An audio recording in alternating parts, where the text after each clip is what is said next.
بسم الله الرحمن الرحيم.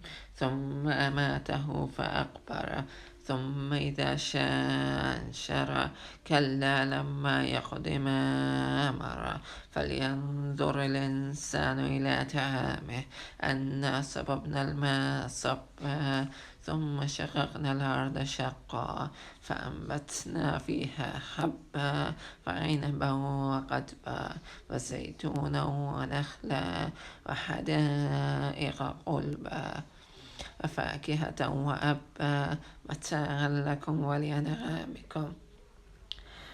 فإذا جاءت الصاخة يوم يفر المرء من أخيه وأمه وأبيه وصاحبته وبنيه لكل امرئ منهم يومئذ شأن يغنيه وجوه يومئذ مسفرة ضاحكة مستبشرة ووجوه يومئذ عليها غبرة ترهقها قترة أولئك هم الكفرة الفجرة.